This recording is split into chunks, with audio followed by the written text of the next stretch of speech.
The next example that we can consider for our topographical map and level curves is we'll look at the function w, say, is our output, is equal to sine of pi over 2 times x squared minus y squared. To find the level curves, the topographical curves, we fix w equal to c, which gives us the equation that our function, this is our function in this case,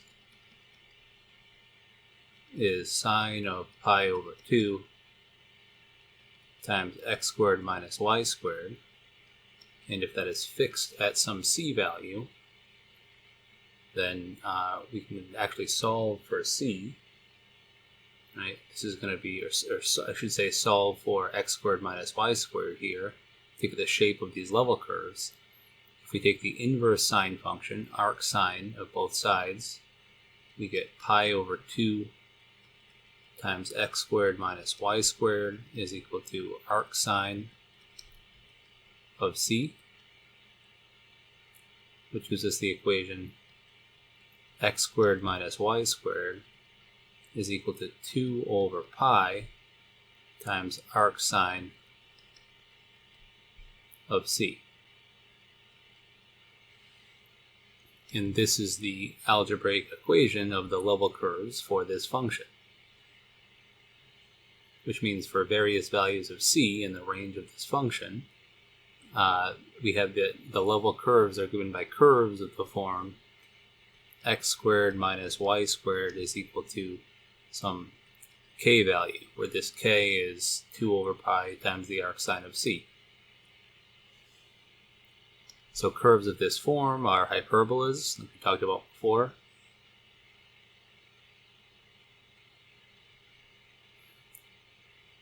And so what that means is that the level curves of this function are exactly going to be hyperbolas.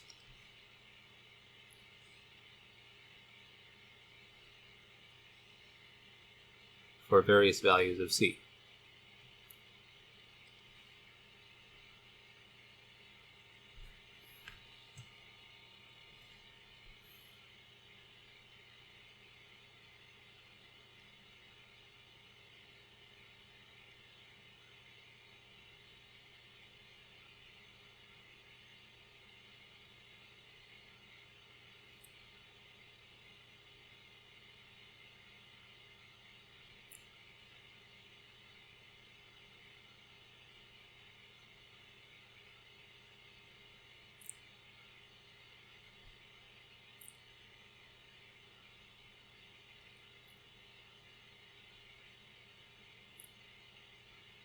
And specifically, they're going to be changing with the value of c that the function is. So these curves, these level curves, are giving us the value of the function, the c value of the function for every single possible value of c.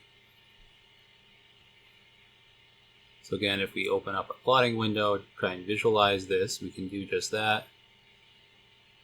And so here we see a plot of the function in this example.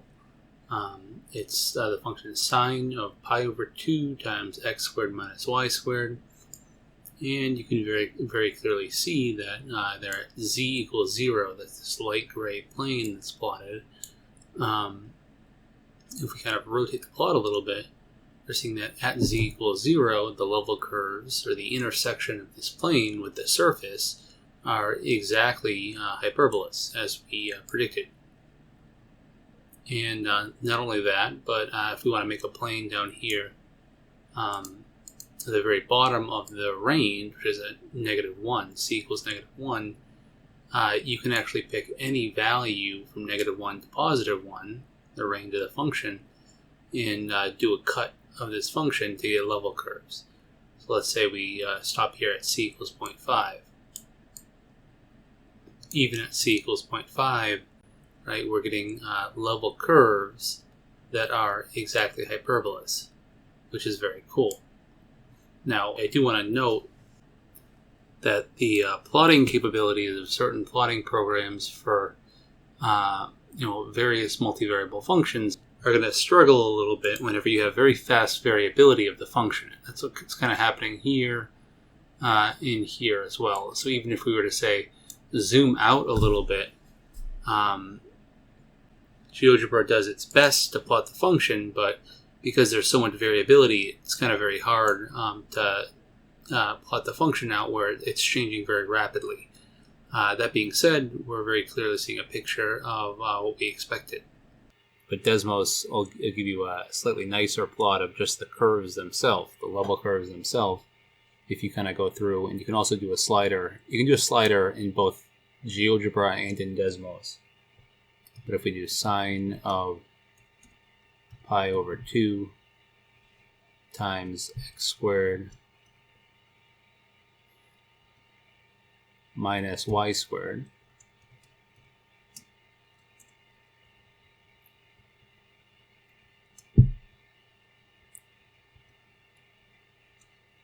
equals c, and we'll go from -1 to 1, because that's the range of this function.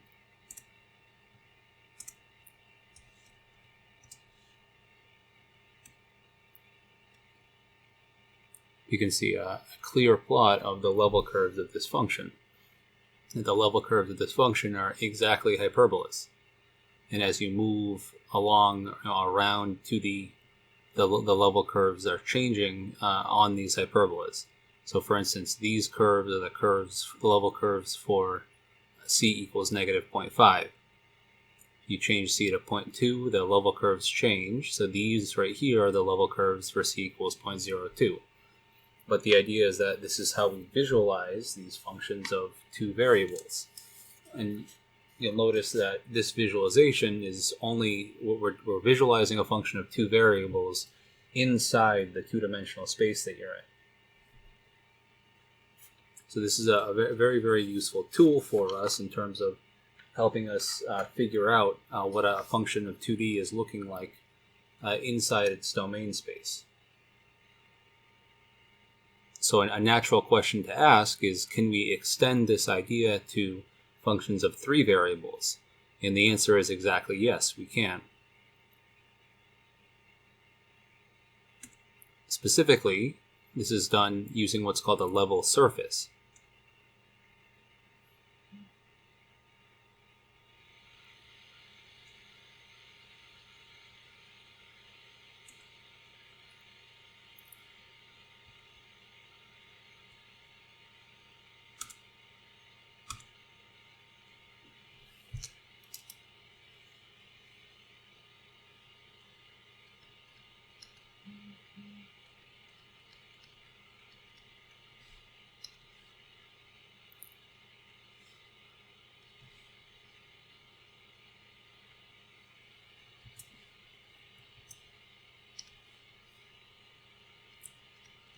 Level surface is like a level curve,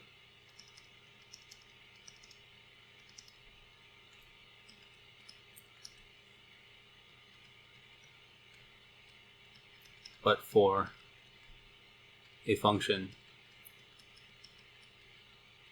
of three variables. Specifically, if we have a function of three variables, f of x, y, z, you say that the level surface of this function of three variables is what happens when, so the output is w and the function is a function of three variables, f of x, y, z. The level surface is what you get when you fix w equal to c for some fixed c value, and you consider the set of points x, y, and z that satisfies f of x, y, z is equal to c. The set of all points that satisfies this relationship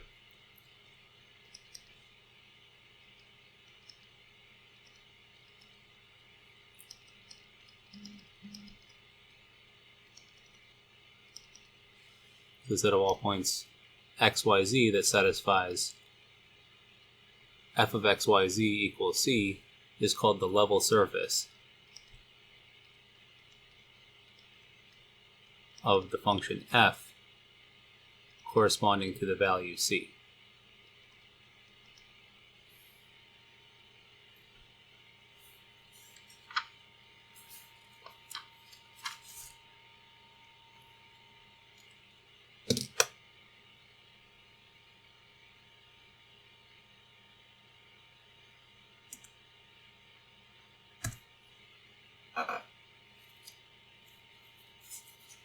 So there are a number of different examples that we can go over of a function like this, or a level surface for a function like this.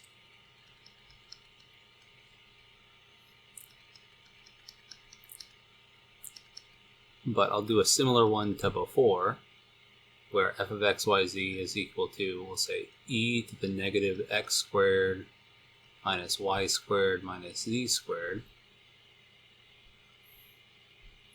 The level surface for this function is going to be the following. It's going to be, well, we fix w equal to c, and we get that e to the negative x squared plus y squared plus z squared is equal to c.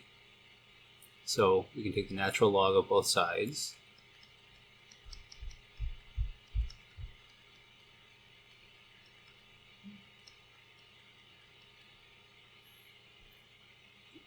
And so we have then that x squared plus y squared plus z squared is equal to negative natural log of c. If you remember that x squared plus y squared plus z squared is rho squared, or the distance from the origin squared, that means that the level surfaces for this function of three variables are going to be spheres of radius rho, all given by having the square root of negative natural log of c exists. So this expression gives you the range of the function. You can do it using exactly the same calculation that we did before.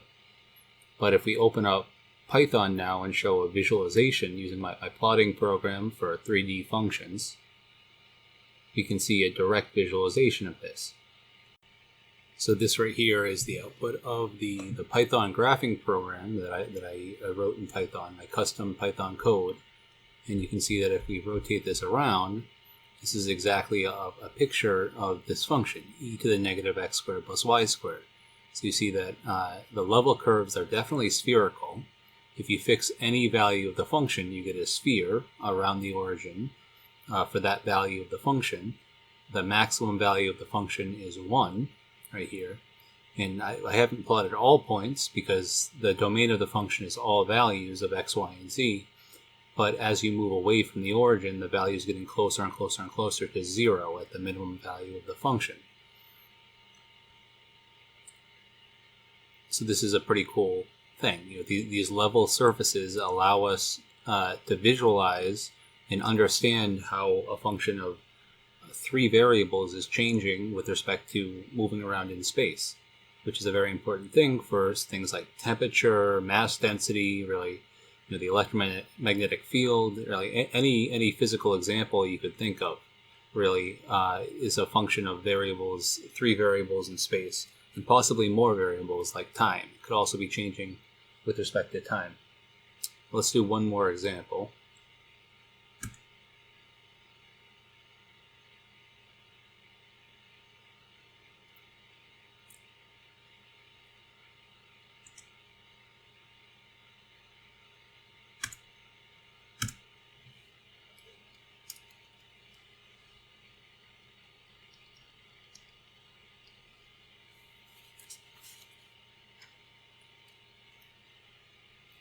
Maybe we'll do two more examples. We'll see. We'll do f of x, y, z is equal to cosine of pi times the square root of x squared plus y squared plus z squared minus 1. So to find the level surfaces, we fix w equals c, and then we look at the equation that we have here, which is cosine of pi times the square root of x squared plus y squared plus z squared minus 1. equals this fixed value of c. And if we kind of try to simplify this a little bit, we take the arc cosine of both sides to get pi times the square root of x squared plus y squared plus z squared minus 1 is equal to arc cosine or inverse cosine of c. We divide by pi and square both sides to get that x squared plus y squared plus z squared minus 1 is equal to 1 over pi times arc cosine of c squared. And lastly, if I add 1 to both sides, I have x squared plus y squared plus z squared is equal to 1 plus 1 over pi arc cosine of c squared. Remember, x squared plus y squared plus z squared is equal to rho squared. So what this means is that the level surfaces of this function are spheres of radius rho is equal to the square root of 1 plus 1 over pi arc cosine of c squared. That's what the level surfaces are. They're spheres of these varying radii. So you can use Desmos to plot this out if you want to see what these level surfaces look like. But I'm just going to open up my Python plot and change the function to this function so we can kind of see what this looks like. So this is the Python output for this function. And it's a little bit unclear at first, but if we kind of rotate this plot around a little bit, we can see that this is exactly what we have, that there's level surfaces here that are spheres. So the spheres are the constant levels, and as we move away, we're getting like a cosine behavior where we're close to 1, and we move away a little bit, and we're close to -1, and so on and so forth, going up and down on spheres. So it's a little bit harder to see with this random grid. We can go through and do it on an even grid and things look a little bit nicer. The random grid also looks a little bit nicer if you play around with the alpha setting of the points. But the main idea here is that on spheres of radius rho, where rho is this function of c, the value of the function is c. So we expect that the function is constant on these spheres, and sure enough, this is what we see. So in the next visualization that I'm going to show, x is from -L to L, y is from -L to L, and z is from -L to L. And sure enough, when L is 0.7, this is just from -0.7 to +0.7 in every direction. Obviously, the domain of this function is every point outside of the sphere of radius 1, which is this gray sphere that I plotted right here. And the function appears to be increasing and then decreasing. So it's basically decreasing this. And the function appears to be decreasing because it starts at this value 1 right here on the sphere, which we expect the sine function when its argument is 0 to start at. And then it decreases all the way to -1. And then if we kind of zoom out a little bit, so this is now from -1 to 1 in x, y, and z, we see sure enough that it starts here on the sphere at 1, and then it decreases down to -1, and then it starts to increase again, and it appears to be spherically symmetric. So if we increase L equals 1.5 and 2.0, we see sure enough that's what's going on. And now we can't see the inside of the sphere anymore, but the inside of the sphere is still red at 1, and it increases or decreases until it goes out to -1, and then it starts increasing again. Same thing here, but only now we're seeing that on this larger sphere, the function repeats itself again.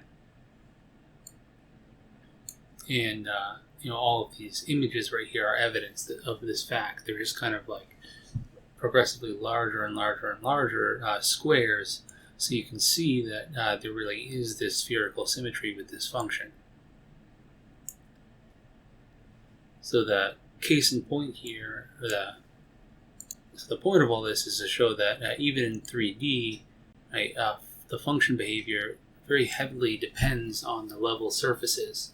And sure enough, this function, right, as we increase from that sphere that bounds the boundary of the domain of this function, it's just increasing, decreasing, increasing, decreasing, just like we would expect for a sine function. Right? So it started to get a little bit blurry here at L equals 4.5, so I just doubled the number of points that I was plotting when I got to L equals 5 to really clearly show the behavior of this function.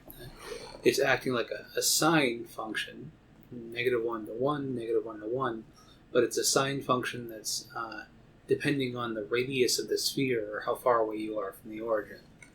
So I thought this is a very cool example to show. And I'm going to end the lecture here. You can do many other examples, and I can definitely talk about more examples in the future, but this will end the lecture for today because I've described the concept of a trace, and I've also went over level curves for functions of 2 variables and level surfaces for functions of 3 variables. So I hope you all have a great day today, and I hope you learned something. But have a great day, and I'll see you next lecture.